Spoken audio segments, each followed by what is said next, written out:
हम तो के पाठक अपने कॉलेज में इंतजार कर रहे हैं कि वो हाँ इंतजार कर रहा हूं।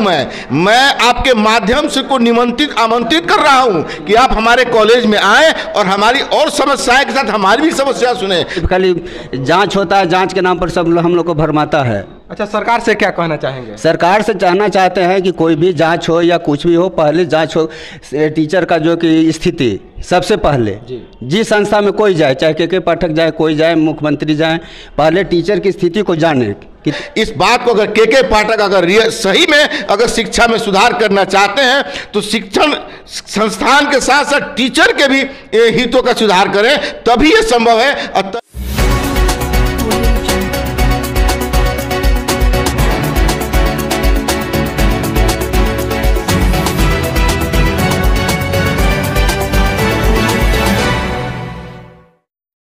सरकार द्वारा सामान्य काम समान वेतन का प्रावधान रखा गया है। क्या ये हो पाता है सही से? एकदम नहीं होता है। हमारे तो कुछ नहीं हो रहा है, केवल सामान्य काम हो रहा है, सामान्य वेतन नहीं है। हम लोग जो सरकार कहती है सारा चीज करते हैं, लेकिन सरकार हम लोग की नहीं सुनती है। सरकार हमारे साथ दर्द नहीं बांटती है, मेरे दर्द को बढ़ाती है। आज नियम पर नियम, कानून पर कानून बनते जा रहा है, हर चीज हो रहा है, कैसे कीजिए वैसे कीजिए। बहुत अच्छी बात है, शिक्षा नीति सुधर सकती है। सरकार के द्वारा लगातार नई नई स्कीम लाई जाती है, क्या उस पर आप लोग खरी उतरती हैं? बिल्कुल खरे उतरते हैं, 100% 200% खरे उतरते हैं। नमस्कार, मैं मोहन कुमार और आप देख रहे हैं मीडिया एक्सप्रेस। इस वक्त मैं मौजूद हूं रोहतास जिला के विक्रमगंज में, और विक्रमगंज का ये इंदु तपेश्वर महिला कॉलेज है। लेकिन यहाँ पर एक शिक्षकों की जो समस्या है वो काफ़ी लंबे समय से बनी हुई है। शिक्षकों का वेतन रोका गया है, किस लिए रोका गया है ये तो मैं शिक्षकों से ही जानने का प्रयास करूँगा। अभी आप देख पा रहे होंगे कि मैं यहाँ पर स्टाफ रूम में मौजूद हूँ और यहाँ तमाम जो कॉलेज के जो शिक्षक कर्मी हैं वो बैठे हुए हैं। एक एक करके मैं बारी बारी से सभी शिक्षकों की दुख दर्द जानने का प्रयास करूंगा कि किस तरह से इनके जो तरह से ये अपने परिवार का भरण पोषण करते हैं, सभी समस्याओं को जानने का प्रयास करेंगे। फिलहाल अभी हमारे साथ आप देख पा रहे होंगे कि तमाम शिक्षकगण मौजूद हैं। चाहूँगा कि सबसे पहले अपना परिचय दे दीजिए। तो मेरा नाम प्रोफेसर बद्री नारायण सिंह, अर्थशास्त्र विभाग। जी हाँ, एक समस्या इस कॉलेज में काफ़ी लंबे समय से बनी हुई है, आप लोगों को वेतन रोका गया है, किस लिए रोका गया है? कि मिलबे नहीं करता है, मिलता ही नहीं है। सिर्फ खाली जांच होता है, जांच के नाम पर सब हम लोग को भरमाता है। यूनिवर्सिटी भी कहती है कि परीक्षा ड्यूटी का पैसा आधा भेजता है, ठीक है ना। उसके बाद ऐसी महंगाई बढ़ते गए, अनुदान का वही स्थिति हो रहा है। अनुदान 16 से बाकी आन करके 23 तक मन इधर सब रह गया। 7 साल का अनुदान बढ़ गया, महंगाई के क्रम वहाँ पर चला गया है। अच्छा, जो अंतिम अनुदान मिला था इस कॉलेज को कब मिला था? 16 में। 16 का मन हुआ है, चाहे जब भी हो जी। 16 कब से इस कॉलेज में कार्यरत हैं आप? हम 2001 से। 2001 से। इतने दिनों में आपका जो परिवार का भरण पोषण किस माध्यम से? हम अपना पैतृक संपत्ति से चलाते हैं। कभी विचार ऐसा नहीं आता है कि इस कॉलेज में क्या रखा है, जब परिवार ही नहीं चल पाता है सही से तो इसमें काम क्यों नहीं? तो छोड़ करके कहाँ जाए? अब 2001 से लेकर के अब यहाँ 23 पहुँचने जा रहा है, तो दूसरे जगह भी तो जाने लायक नहीं है। अच्छा, सरकार से क्या कहना चाहेंगे? सरकार से कहना चाहते हैं कि कोई भी जांच हो या कुछ भी हो, पहले जांच हो टीचर का जो कि स्थिति सबसे पहले जिस संस्था में कोई जाए, चाहे के पाठक जाए, कोई जाए, मुख्यमंत्री जाए, पहले टीचर की स्थिति को जाने कि तुम लोग किस स्थिति में हो। उसके बाद जो भी उसके अगला ऊपर जांचना हो। अब जिस विद्यार्थियों को हम लोग पढ़ाते हैं, टीचर को 1 रुपया नहीं मिलता है और 60,000 रुपये छात्रवृत्ति देते हैं। ये कहाँ का कानून है? अनुदान नहीं मिल पाता है कॉलेज को, तो किस तरह से आप लोगों को पेमेंट किया जाता है? जैसे पेमेंट कहाँ हो रहा है, जैसे तैसे हम लोग अपना खर्चा चला रहे हैं। यानी कि कॉलेज में आती हैं, पढ़ाती हैं, लेकिन उसका कोई पैसा नहीं मिल पाता है? नहीं मिल पाता है। चलिए, बाकी मैं और भी शिक्षिकाओं से जानने का प्रयास करूंगा। मैम, सबसे पहले तो अपना परिचय दें। हाँ, मेरा नाम है डॉक्टर पुष्पा राणा रसिक, मैं लोक प्रशासन विभाग में कार्यरत हूँ यहाँ पर। जी, यहाँ वेतन को लेकर के लंबे समय से ये जो प्रक्रिया बनी हुई है, लेकिन इसके संबंध में हम ये कहना चाहते हैं कि वेतन इसको नहीं कहा जा सकता है। जो हमारी मैनेजमेंट है, जो कॉलेज का आंतरिक जो आय है, उसके अनुसार टीए के रूप में हर टीचरों को अपने अनुसार देते हैं जी। लेकिन वो फुलफिल नहीं है। अच्छा। आज के ज़माने के लिए वो सही नहीं है। उसको बढ़ाना चाहिए।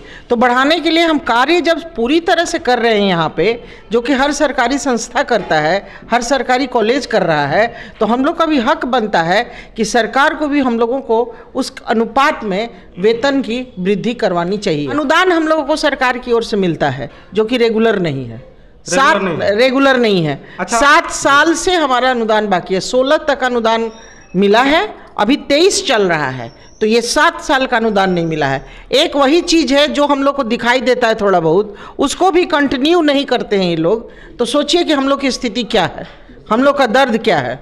अच्छा, किस ये सरकार से अनुदान नहीं मिलने के कारण इस तरह की समस्या बनी हुई है, किस प्रकार से जो परिवार हैं, बाल बच्चे हैं, उसका भरण पोषण किस माध्यम से होता है? अरे अपना कुछ पैतृक संपत्ति है, कुछ यहाँ का है, कुछ हम लोग और वर्क करते हैं, उस तरह से हम लोग अपना थोड़ा बहुत कर रहे हैं। लेकिन जो एक मन में सपना होता है कि हमारे भी बच्चे औरों की तरह आगे बढ़े, पढ़े लिखे जाएं, उसमें तो हम चूक जाते हैं। समय तो किसी का इंतजार नहीं करेगा, पैसा रहेगा। आज का ज़माना क्या है, पैसे का है।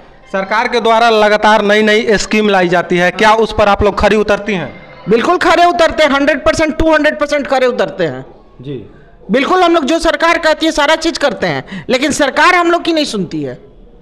सरकार हमारे साथ दर्द नहीं बांटती है, मेरे दर्द को बढ़ाती है। आज नियम पर नियम, कानून पर कानून बनते जा रहा है, हर चीज हो रहा है, कैसे कीजिए वैसे कीजिए। बहुत अच्छी बात है, शिक्षा नीति सुधर सकती है, लेकिन मेरी स्थिति कैसे सुधरेगी, इस पर क्या सरकार का कर्तव्य नहीं बनता है? अच्छा, सरकार को क्या करना चाहिए? क्या करना चाहिए? वेतन वृद्धि करना चाहिए, अनुदान देना चाहिए टाइम टू टाइम, और भी तरह का हम लोग को विशेष योजना के तहत देना चाहिए कि जो शिक्षा हमारे राज्य के लिए बहुत जरूरी चीज है, उसकी ऋण है, उस ऋण को बढ़ाने के लिए जो उसमें मेहनत कर रहे हैं उनको हर तरह से सहायता किया जाए। उनकी स्थिति दय से दयनीय है, उस स्थिति को सुधारा जाए। और क्या करना चाहिए? सरकार के जो सिस्टम है, कहीं ना कहीं इस समय जो के पाठक हैं, लगातार उनका निरीक्षण चल रहा है तमाम रोहतास के स्कूलों में। हाँ। क्या इस स्कूल में उनके बुलाने के लिए कोई आपकी राय है? हाँ, हम तो उनको चाहते हैं कि मेरे यहाँ आए, क्योंकि वो देखेंगे कम और समझाएंगे ज़्यादा, सुनेंगे कम और समझेंगे ज़्यादा। हम लोग भी चाह रहे हैं कि वो यहाँ आए और अपने दर्द को उनको बताएं कि केवल काम ही करना नहीं होता, हम लोग को भी पेट है, हम लोग का पेट कैसे चलता है उस पर भी उनको ध्यान देना चाहिए। सामान्य काम के लिए हर सरकारी कॉलेज में हम लोग की तरह के जो सरकारी हम लोग कॉलेज के जो व्याख्याता है उनको 2.5 लाख मिलता है वेतन। हम लोग कितने कम में कर रहे हैं, काम क्या करते हैं? वो भी एक को शिक्षित करके भेज रहे हैं, हम भी शिक्षित करके भेजते हैं। जब मेरे यहाँ पैसा देने की बात होती है, हमारे व्याख्याता ने कहा ना कि मेरे यहाँ बिल्डिंग 100 क्राइटेरिया मांगेगा लोग, क्या है क्या है क्या नहीं, लेकिन जो स्टूडेंट तैयार होके जाता है उसको नहीं देखता है लोग कि हाँ वो किस कॉलेज से आया है, उसके यहाँ ये सब सुविधाएं थी कि नहीं। वो सामान्य काम करता है। सरकार द्वारा सामान्य काम समान वेतन का प्रावधान रखा गया है। हाँ। क्या ये हो पाता है सही से? एकदम नहीं होता है हमारे तो कुछ नहीं हो रहा है, केवल सामान्य काम हो रहा है, सामान्य वेतन नहीं है। अच्छा, सरकार से क्या अपना अपील करना चाहेंगे आप? अपील करना चाह रहे हैं कि हम लोग को भी वेतन में बढ़ोतरी कीजिए, हम लोग को भी सरकारी नीति के अनुसार सरकारीकरण करें, हमारे कॉलेज का अनुदान समय पर दें, नहीं तो घाटा अनुदान जो है वो सबसे किसी न किसी तरह से हम लोग के भी आय को बढ़ाए। हम लोग उम्र के इस सीमा पर आ गए, कहाँ जाएंगे हम लोग सेवा करते करते? अगर सचमुच सरकार जो है अपनी नीति को फुलफिल करना से शिक्षा को आगे बढ़ाना चाहती है, तो शिक्षा देने वालों को आगे बढ़ाने का उनका कर्तव्य नहीं है? का भी स्वागत है। मैं डॉक्टर उदय प्रताप सिंह, इतिहास विभाग के विभागाध्यक्ष हूँ और विगत 33 सालों से इस कॉलेज में मैं कार्यरत हूँ। बहुत सी समस्याएं हैं, समस्याएं इतनी समस्याएं विषम हैं जिसके बारे में विवेचना करना भी कठिन हो जाता है। हमारे पढ़ाए हुए बच्चे आज हम ही से पूछते हैं कि सर आपकी स्थिति क्या है, और हम लोग इतने दिन से यहाँ काम कर रहे हैं। सबसे पहले तो हम तो के पाठक अपने कॉलेज में इंतजार कर रहे हैं कि वो हाँ इंतजार कर रहा हूँ।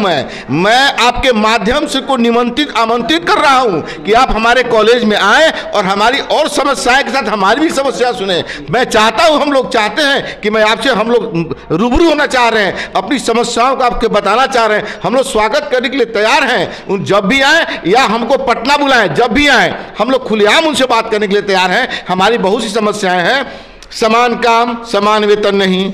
हम लोग सारे काम वही करते हैं जो कॉन्वेंट कॉलेज के लोग करते हैं। हम लोग डॉक्टरेट है, पीएचडी किए हुए हैं, सारे हमारे कॉलेज के लोग पीएचडी किए हुए हैं। और क्या ऐसी कमी है और आप 14,000 रुपया पर किसी से क्या आशा करते हैं? हमको जो उतना भाड़ा भी नहीं मिलता है जितना हम आ और जा सके कॉलेज में, और हमारी स्थिति क्या है इसके बारे में हम आपसे क्या बोल सकते हैं? यानी कि एक तरह से कहा जाए कि समान कार्य और समान वेतन, तो यहाँ पर साफ साफ पूरी तरह से नहीं दिखता। कुछ नहीं, कहीं कुछ नहीं है। मैं फिर कह रहा हूं कि सरकार की न नीयत सही है और न नीति सही है। इस बात को अगर के पाठक अगर सही में अगर शिक्षा में सुधार करना चाहते हैं तो शिक्षण संस्थान के साथ साथ टीचर के भी हितों का सुधार करें, तभी ये संभव है और तभी ये व्यवस्था लागू होगी। नहीं तो केवल ऊपर से बोलने से कोई व्यवस्था लागू आपके पास नहीं होने जा रही है।